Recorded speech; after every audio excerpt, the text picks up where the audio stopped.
영화 재밌게 보셨나요? 네! 방금 보신 더킹은 조인성 배우가 직접 선정한 영화고요. 이곳 잠실은 뭐 다 아시겠지만 조인성 배우의 애정이 깃든 고향과 같은 곳입니다. 뜻깊은 행사를 진행하게 되어서 기쁩니다. 안녕하세요. 아시아경제신문의 이종길 기자입니다. 안녕하세요. 정수일 기자입니다. 다 아시다시피 스타체어의 수익금은 이 지역의 어려운 이웃들을 위해 쓰이고요. 오늘 주인공께서 지정하신 스타체어에서 나오는 향후 1년의 수익금 또한 어려운 이웃을 위해 도움이 됩니다. 네, 조인성 배우 모시도록 하겠습니다.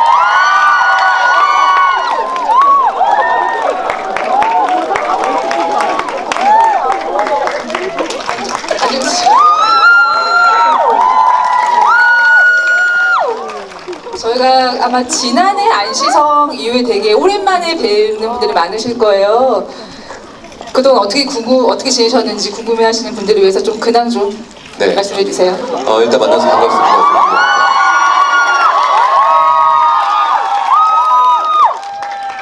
네, 오늘 저를 처음 보시는 분들도 계신가요? 그럼 저를 뭐 단연간 오래 봤다 하신 분들. 두 번 인사를 드려야겠네요. 단연간 저를 오래 보신 분들은 참 오랜만에 다시 인사드리게 돼서 너무 반갑고요. 그리고 처음 오신 분들은 네, 그게 한번 빠져나오면 빠져들면 나가기가 쉽지가 않은데 괜찮겠어요? 네, 이렇게 얼굴 뵙게 돼서 너무 반갑고 오늘 좋은 시간 한번 만들어 보도록 하겠습니다. 네, 만나서 반갑습니다. 아까 물어보시려고 하셨던 거 안 물어보시네요. 요즘 뭐 혹시 말 실수하면 큰일이 벌어지기 때문에 네. 제가 그럼 물어보겠습니다. 혹시 오늘 조인성 씨하고 같이 누군가가 나올 거라고 혹시 기대하신 분 계신가요? 있었어요? 이런 반응, 하는 반응이 나오면 조인성 배우가 서운할 것 같다는 얘기를. 뭐 누가 올 줄 알았나 보죠. 뭐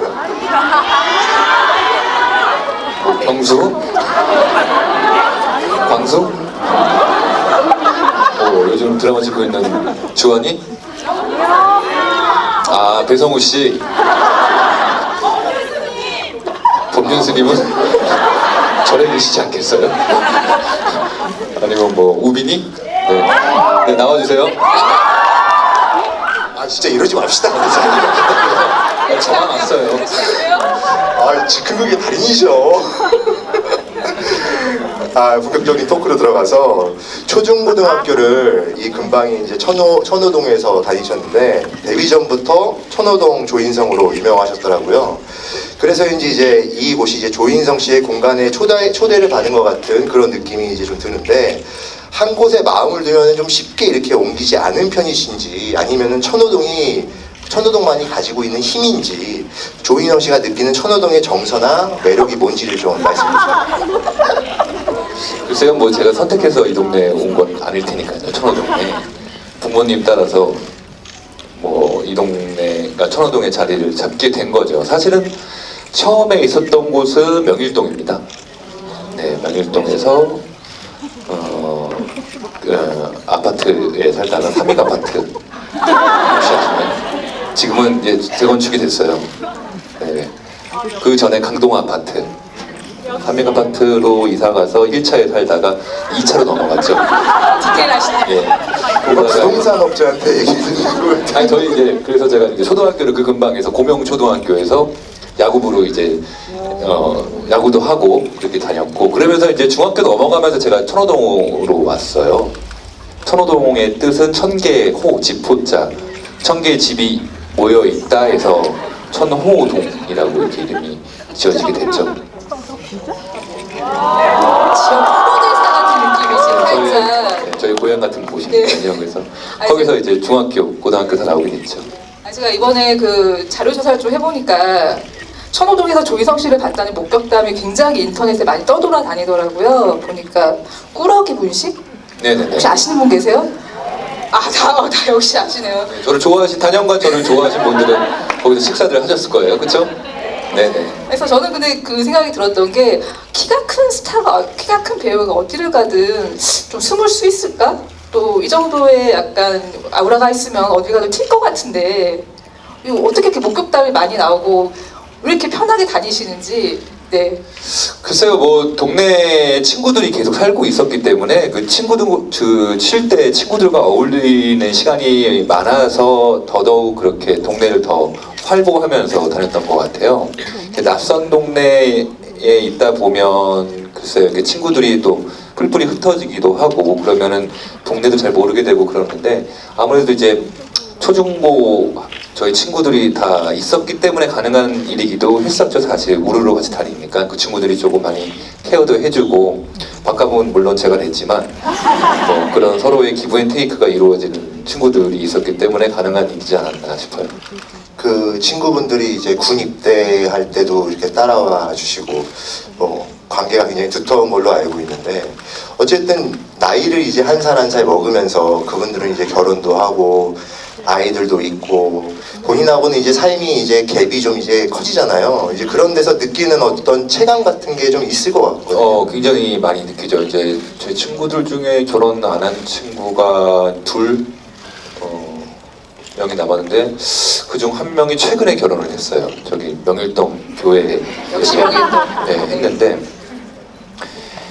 친구들이 다 모이다 보니까 이제 저희들끼리 뒤풀이를 할 장소가 필요한데 장소가 어디로 할까 막 고민하다가 이제 애들도 있으니까 그 친구들 덕분에 키즈 카페를 처음 가봤어요. 네, 키즈 카페를 처음 가봤어요, 정말. 와, 거긴 또 다른 세계더만요.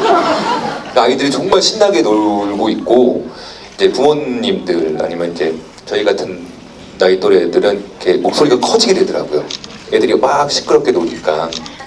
그래서 막 얘기하다가 아이들 봤다가 왔다 갔다 하고 울고 있으면 또 왜 우니 하고 이제 엄마 아빠들은 또 제 친구들은 가고 이러면서 세월이 참 많이 변했다. 그러면서 좀 예습을 하는 거죠. 나도 어쨌거나 저 모습으로 갈 테니까. 그러니까 그런 것들을 좀 미리 볼 수 있는 기회들을 제 친구들이 저한테 주는 건 아닌가라는 생각을 좀 하게 됐었어요. 어쨌든 천호동의 친구분들 말고도 뭐 연예계 아까도 뭐 같이 누가 왔을 것 같다라는 뭐 그런 기대 뭐 이런 것도 얘기가 나왔지만 뭐 다른 이제 연예인분들 이런 분들도 많이 친하시잖아요. 네. 저는 이제 나이 차에 관계없이 이렇게 두루두루 잘 지내시는 좀 그런 비결이 뭔지 좀 궁금했어요.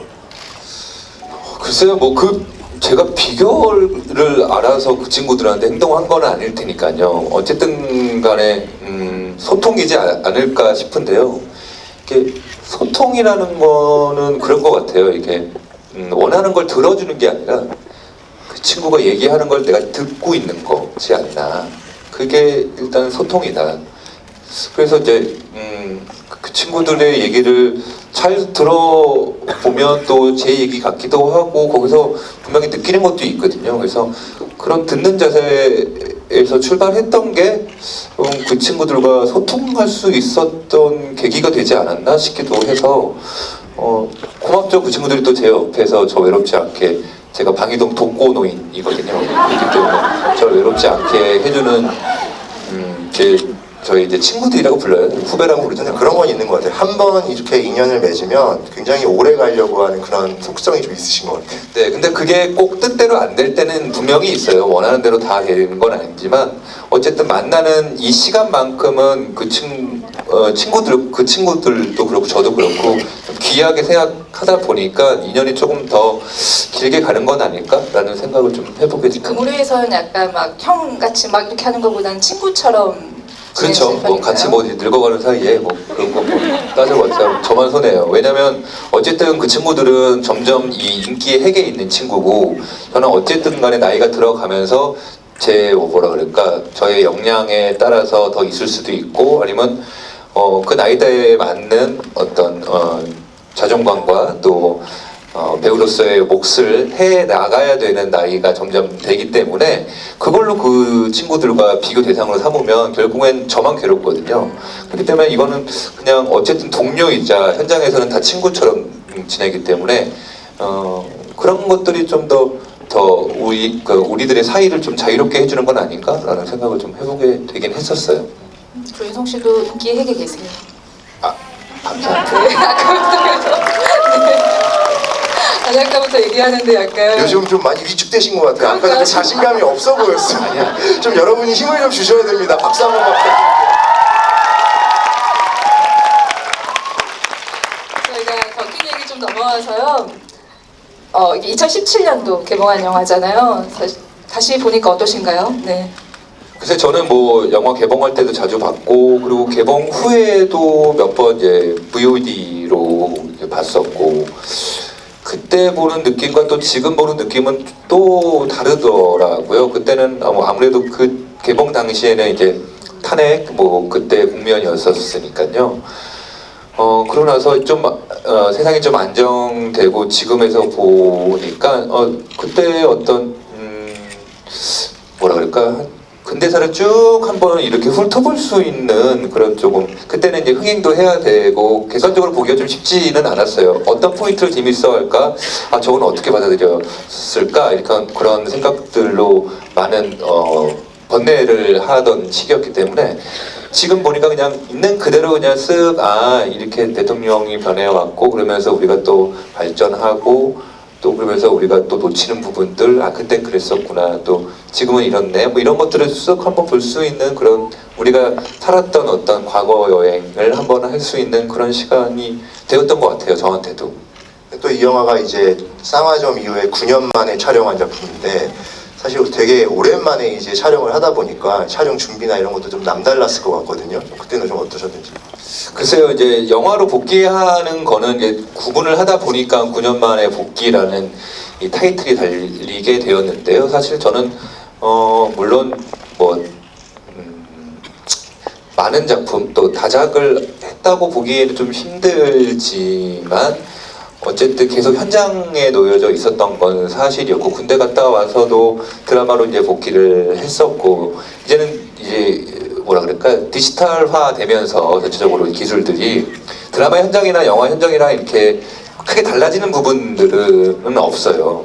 옛날에는 필름 시대 때는 정말 이렇게 아날로그적으로 해야 했었고 좀 더 필름값이라는 게 존재했기 때문에 좀 더 디테일하게 했었어야 되지만 이제는 다 모든 게 디지털화 되면서 환경들은 좀 비슷해졌죠.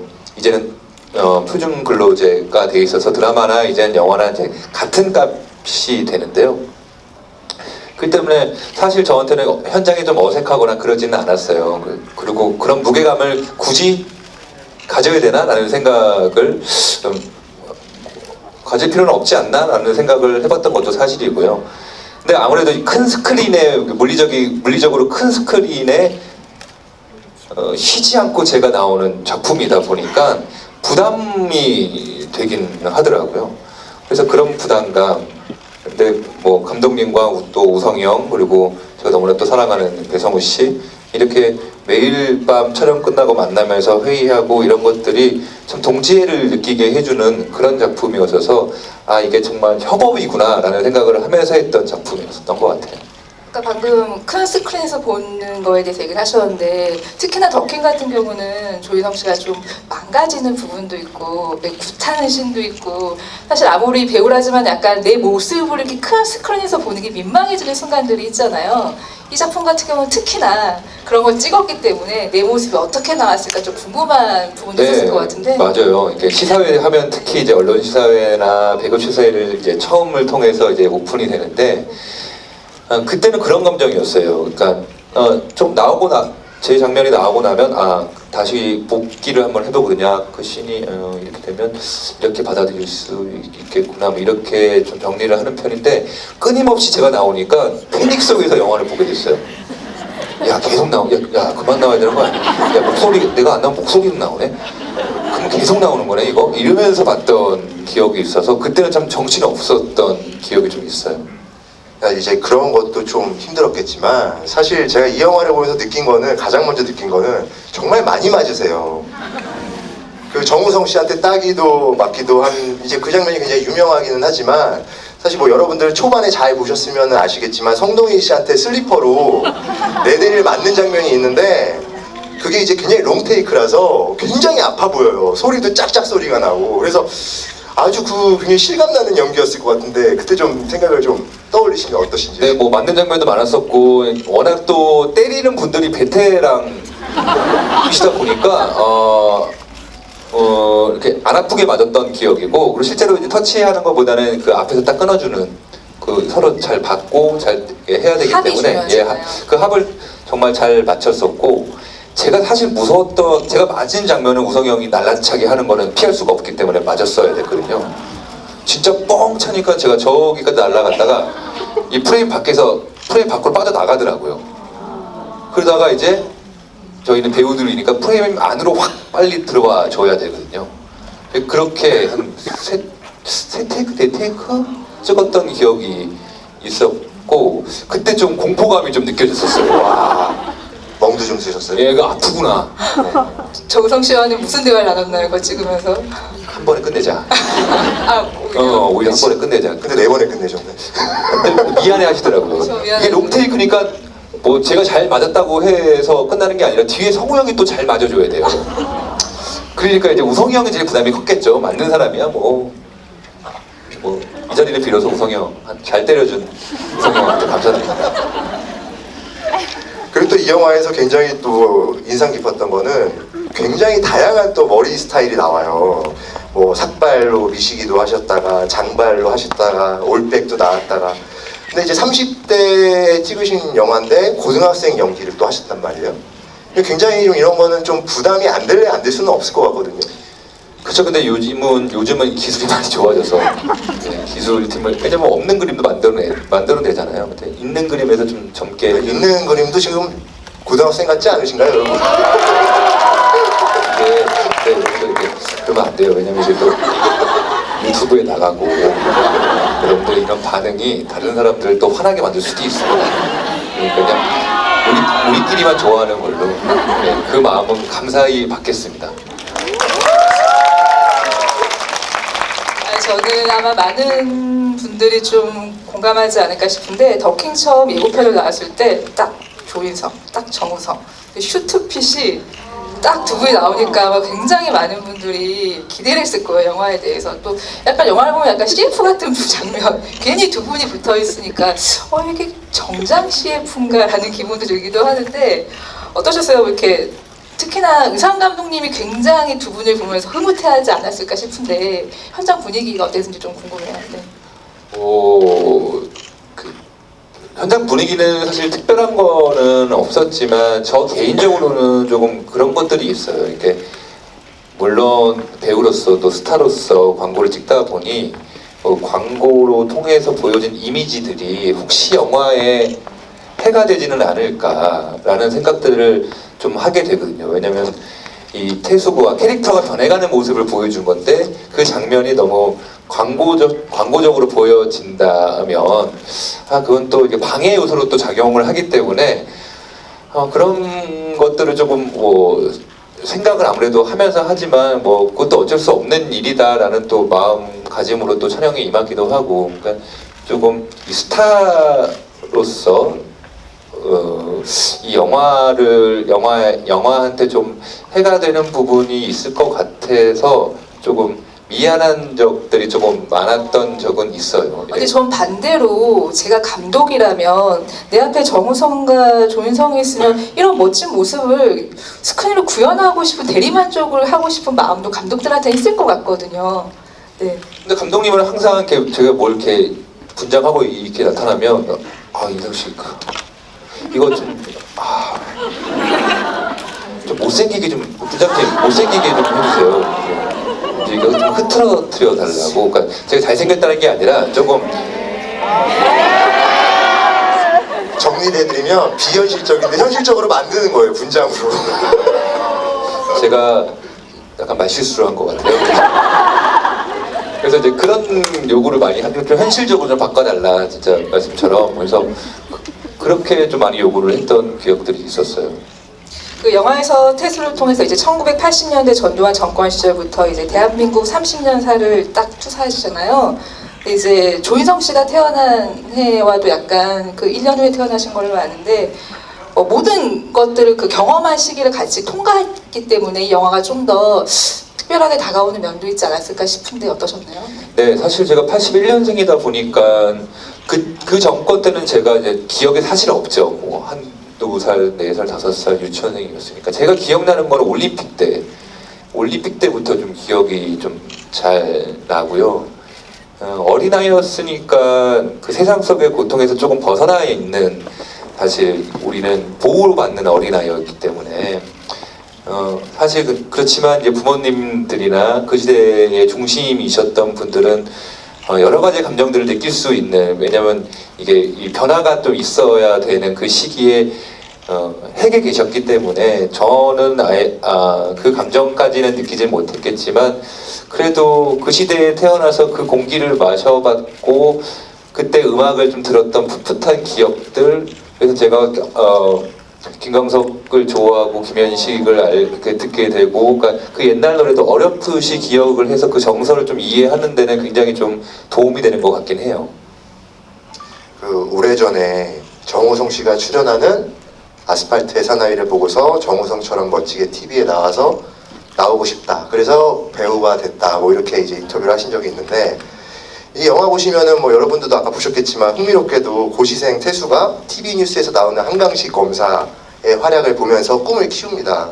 그래서 본의 아니게 메소드 연기 같은 거를 하는 것 같은 느낌이 좀 있는데, 좀 연기하실 때 좀 어떠셨는지? 네, 정확하게 보셨어요. 사실 도움 많이 받았죠.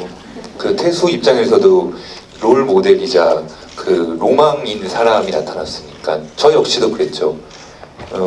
우성이 형과 이렇게 작품을 하게 될 줄은 몰랐고, 물론 그 전에 사석에서 뵌 적은 있지만 이 작품에서 또 내가 너무나 존경하고 보고 배웠던 이 선배님이 앞에 계시다는 것 자체가 태수 그 자체였던 것 같아요.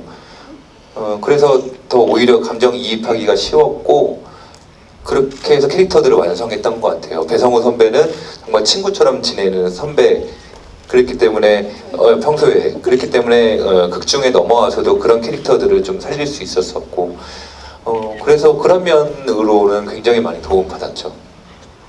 사실 오늘 조인성 씨가 더킹을 뽑으셨는데 그 전에 비열한 거리를 좀 보고 싶어 하셨었어요. 아마 여기 계신 분들도 비열한 거리를 여기서 봤으면 좋겠다는 생각을 많이 하실 텐데, 근데 안타깝게도 비열한 거리가 사실 필름으로밖에 존재를 안 해가지고 오늘 더킹을 틀 수밖에 없었거든요. 저는 뭐랄까 약간 조인성 배우 하면 약간 신세대 같은 느낌이 있어가지고. 어디 가세요?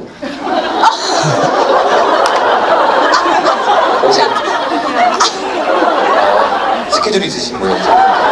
아시는 분 아니죠? 화장실일 거예요. 네네. 제 얘기가 중간 재미없으면 말씀해 주세요. 네.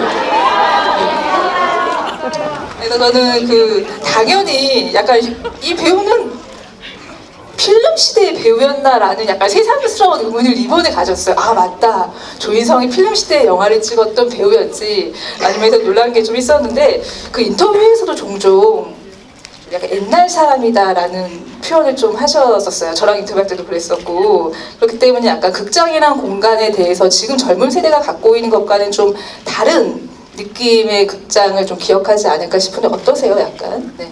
글쎄요, 뭐 그 정도까지는 아니겠죠. 뭐 옛날에는 극장에서 담배도 피웠던 시절이 있었고, 막 그랬는데 저는 그 정도까지는 아니었고, 천호동에 동시상영관이 있었던 기억. 그때는 거기를 들어가지 못했지만 어쨌든 지금 앉아 계신 시트보다는 조금 더 오래된 그 시트, 그리고 그 극장 냄새가 있었어요. 그 향기를 좀 기억이 좀 나고요. 아까 저분이 나와서 너무 충격적이었어요. 시스템을 어떻게? 아무 생각이 나지 않아요. 근데 궁금한 게, 오늘은 관객과의 대화인데 영화를 보러 갔을 때, 내 영화 보러 갔을 때 뒤에서 앉아서 보실 때도 있잖아요. 그때 관객이 나가는 거 보시면 어떤 마음이 좀 여러분 진짜 그 마음은 몰라요. 네, 나가시는 분들을 붙잡고 정말 죄송하다는 말씀을 드리면서 어느 부분이 그렇게 재미없어요. 그래야지 그 정보를 알아야지. 아 다음번에는 이게 우리가. 아니 잠깐만, 저분 다시 들어오시면 어떡하시려고? 다시 들어오면 옆에 앉혀야겠어요. 나가시는 거 아니에요? 다 나가실 것 같아요. 그러지 마요. 아까 그 비열한 거리 이제 거론을 하셔가지고 좀 말씀을 좀 드리고 싶은데 사실 저도 조인성 씨 작품 중에서 비열한 거리가 제일 좋아요. 그 스타처에 여기 이제 여러 번 오신 분들은 아시겠지만 제가 항상 배우들에게 명대사를 꼭 부탁을 좀 드려요. 근데 제가 조인성 씨한테도 이제 좀 그냥 넘어갈까요? 아니면은 자, 그러면 카메라를 준비하시면 됩니다. 대사가 핸드폰을. 아 잠깐만요. 여기 녹음기를 키셔야 될 분들이 네, 아마 지금- 계세요. 네. 간단한 말이요. 굶어 뒤져도 자존심 하나로 가는 거예요. 자존심 버리는 순간보다 양아치다. 알겠냐?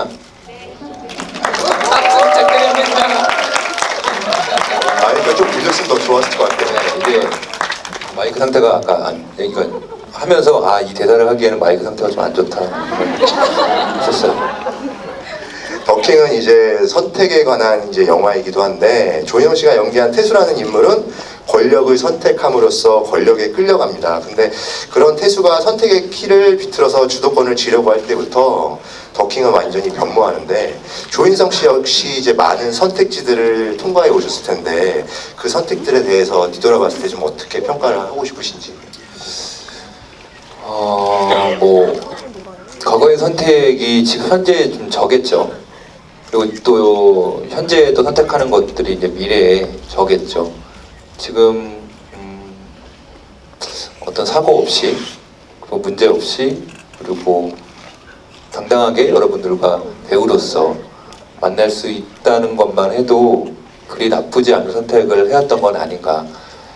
또 다시 그 상황에 놓여져도 그 선택을 했어야만 했겠구나라는 생각이 들고요. 물론 후회들이 될 때는 있었죠. 근데 그 정도 후회 정도는 괜찮은 것 같아요. 그러면 너무 사람이 완벽하려고 해질 테니까요. 근데 그 어떤 순간에도 저는 최선을 다했고 최선의 선택을 하려고 노력했던 나를 제가 알아주는 게 제일 좋은 방법인 것 같다는 생각이 들어서 그때 제가 참 대견하고 애썼다라는 얘기를 좀 스스로 이렇게 많이 위로해주고 했던 기억들이 저한테 있었어요. 갑자기 든 생각인데 수많은 선택 중에서 이 선택이 나에게 좀 결정적인 순간이 아니었나라고 생각되는 순간이 혹시 있으신가요?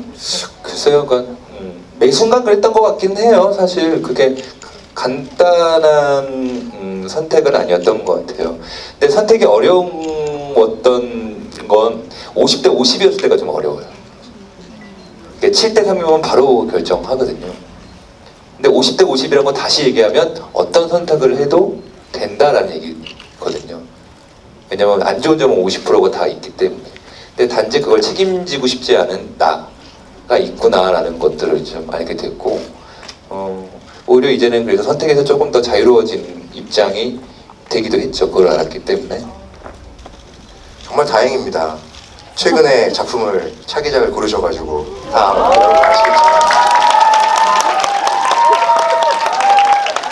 근데 이제 나이를 좀 이렇게 먹을수록 아무래도 이제 선택하는 그런 부분에 있어서 좀 더 신중해지고 좀 더 이제 내가 이 작품을 해도 될까라는 고민을 한 번 할 거를 10번 하고 뭐 이런 경우가 분명히 더 많아지는 경우가 있을 것 같아요. 좀 그런 부분에서 고민도 되게 많으실 것 같은데 좀 그런 얘기를 왜냐하면 팬들분들은 열일하기를 바라시거든요. 근데 사실 배우 입장에서는 또 마음같이 또 않다라는 것도 저는 또 알고 있거든요. 좀 그 얘기를 좀 해주세요. 저번에 이제 이 스타체어 때문에 통화를 하면서 이제 그런 얘기들을 이렇게 했던 기억이 좀 나는데 선택이 어려워지기도 하지만 선택을 쉽게 하기 위해서 내가 가져야 될 자세들이 분명히 있구나라는 생각이 들더라고요. 이제는 작품에서 제가 주인공이 아니어도 역할만 괜찮다면 그 역할을 해서 잘 소화만 한다면 그 영화의 기억이 될 수 있겠구나. 그렇게 되면 그 영화는 온전히 또 내게 될 수도 있고 또 누군가의 것이 될 수도 있고 그렇게 영화를 만들어 보면 그 영화를 더 풍부하겠구나라는 생각을 하면서 선택을 좀 더 쉽게 하기 위해서 작은 역할이 좋으면 좀 가벼운 마음으로 하고 좀 나가고 싶다 이런 생각들을 하게 되면서 좀 더 편하게 하려고 노력 중이에요. 선택을. 제작자들이 작은 역할을 해주겠어? 이런 생각을 또 하잖아요. 또. 네, 근데 아무도 안 주시더라고요. 그렇게. 그래서 이제 친한 분들과 작업할 때는 그렇게 해도 되겠다라는 생각이 좀 들기도 했고, 이번에 기사가 나왔는데 이제 유승환 감독님하고 작품 하는 것도 저는 시나리오를 못 봤어요. 못 본 상태에서 결정을 했고, 그렇기 때문에 뭐 최근에 시나리오 받은 지 얼마 안 됐어요. 이건 처음 듣는데. 처음 듣는 얘기. 그러면 여기서는 어떤 선택이 지금 작용을 왜냐면 여쭤봐도 될까요? 뭐 이건 뭐 어쨌든 하기로 검토 중이라고 나갔기 때문에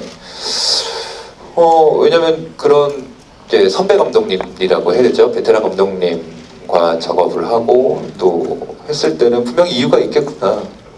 작은 역할이면 더 좋고 또 큰 역할이면 또 큰 역할이라서 또 좋은 게 있으니까 알아서 쓰여주세요라고 말씀드렸더니 놀라셨던 기억이 좀 있고, 그래서 최근에 시나리오를 받아서 재밌겠다 해가지고 그냥 또 이렇게 작품 할 때도 있지 이렇게 좀 했습니다.